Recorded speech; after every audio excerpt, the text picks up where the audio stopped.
Of all the war hawks in the U.S. Senate, none seems more excited about the prospect of a boots-on-the-ground forever war in Iran than Lindsey Graham. $1 billion a day. Oil prices up 27% in a week. You've got the president wanting a $1.5 trillion defense budget in 27. The idea that the Pentagon is about to come to you for $50 billion on these strikes to Iran. How are you going to answer? Best money ever spent. Was it worth to America to take down a religious Nazi regime who's trying to build a nuclear weapon to deliver to America? That's a really good investment. They're going to fall. It's not if the regime falls, it's a matter of when. And you didn't mention today, and nobody has, quite frankly, we now know they had enough 60% enriched uranium to make 11 bombs. Number one, how are you going to better secure the Strait of Hormuz so that we don't see more spikes in the price of oil? Number two, are you telling us you want the United Arab Emirates and the Saudis to lash out and strike Iran right now? I want them to get in the fight. We sell them weapons.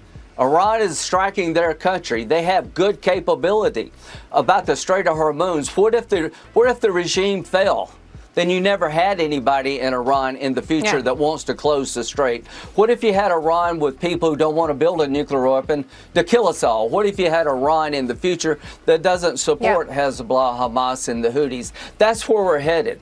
Donald J. Trump is going to bring this terrorist regime down. We're going to have partners in Iran, and we're going to open up a gateway to peace. This won't fix itself. Every other president has talked about doing it. President Trump is in the process of doing it. They're going to lose, and we're going to win. Israel and the United States, you just wait to see what comes in the next 2 weeks. The next 2 weeks meaning what? We're going to blow the hell out of these people. This regime is in a death row now. It is going to be on its knees. It's going to fall. And when it falls, we're going to have peace like no other time. We're going to have prosperity unlike anyone could ever imagine. Peace brings prosperity. You can't do it by talking. The Democrats criticize this operation. They didn't do a damn thing. These men and women in the military should make us all proud. I want President Trump to take Lindsey Graham out of the Situation Room.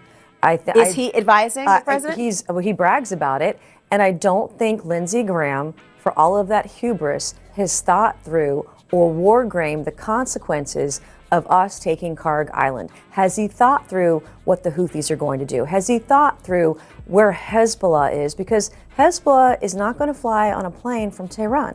Hezbollah is here. Hezbollah is waiting. Hezbollah has not struck yet. Has he thought about the here? You mean you think the United States is at risk based on Karg Island? Is affiliated with Hezbollah. They get trained in Venezuela. I mean, they're here. They've crossed an open border that was open for the last 4 years or so. But has Senator Graham thought through the consequences, what Iran will do to disrupt the economy? They've already done a lot, but what they will do even more so if we were to take Karg Island. And so that's why I'm looking at this more holistically and thinking about, have we thought about the consequences? I want us to declare victory because we've won. President Trump has won. And now it's time to show us, the American people, what is the exit strategy? Because the men and women that we send to war deserve an answer to how does this end. You have a group of people, and I'm going to list out some of the ages here because I want you to understand how I view this. Trump is 79 years old. He's not going to go serve. None of his kids or his grandkids are going to go serve. Lindsey Graham is 70, has no kids. Bibi Netanyahu is 76. His kids, as far as I know, aren't serving. I could be wrong about that. I'll give you one more, by the way, about Benjamin Netanyahu. His son is hanging out in Miami to avoid reserve service. But go ahead. All right, good. That's a good talking point. I'll write that down for the next time I talk about this. But, Bill O'Reilly, who was on your show earlier today, 76 years old. Look at the condescending way he talked about the generation of Americans who don't want to serve in this war. He called them the headphone generation, right? You want to ask people to sacrifice for this country, to believe that this country could be a force for good. You have to give them something to believe in. And Donald Trump promised young men in his campaign, I'm not going to get you dragged into another war. I'm going to create a job market so you can get a good paying job. I'm going to help you buy a house. I'm going to help you start a family. He hasn't done any of that. And that's why his polling numbers are collapsing amongst young men in this country. Single and childless South Carolina Senator Lindsey Graham dropped into the Magic Kingdom in Orlando, Laura.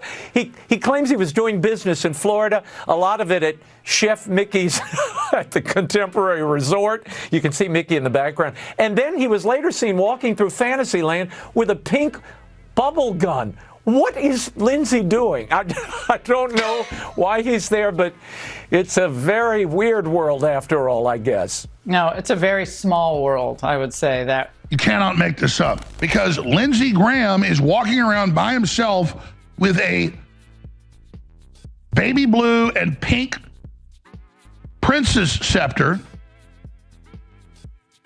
I know, because I bought basically that exact scepter.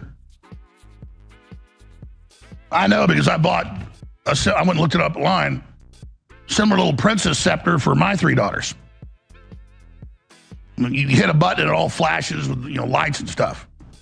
So the point is, he's got a girl's toy, and he's walking around talking to Mickey Mouse and people, looking completely insane. Look at him on TV. He constantly talks about killing people, and then he goes, like, even if Lindsey Graham wasn't being a weirdo, like, even if it wasn't extremely eyebrow raising for a confirmed bachelor to be meandering about the magical kingdom, trying to like encounter the various characters there, your Goofies, your Donald Ducks, like, that would be weird enough as it is, something that that it would be maybe be worthy of a chuckle. But in the context where we are right now, the Senate is closed. Like the Senate is on vacation. Lindsey Graham started a war in Iran. Okay, Lindsey Graham convinced Donald Trump, alongside Bibi and MBS, to get us in to a cockamamie war in Iran that's raising everybody's gas prices. It's going to increase inflation, that has caused the deaths of American troops. It's causing the deaths of people across the Middle East. It is a total quagmire already. Lindsey Graham started it, and he's like the guy that like set the fire. Okay, and then a few weeks later, he's like, "Oh, I'm going on vacation. I'm gonna go down to Disney World to see if I can hang out with Woody at the new Toy Story ride." Like, that's a no. Okay, like, you are not allowed to be on vacation. Okay, the people, when you went to the airport, when you went to DCA and then landed at Orlando, there were good people working at those airports trying to keep us safe that you are not paying right now because the government is shut down. They are not being paid. You are going through the security line with a bubble wand and a signature book full of the signature of your favorite Disney stars, Lindsey Graham. Like, that is wrong. That is wrong.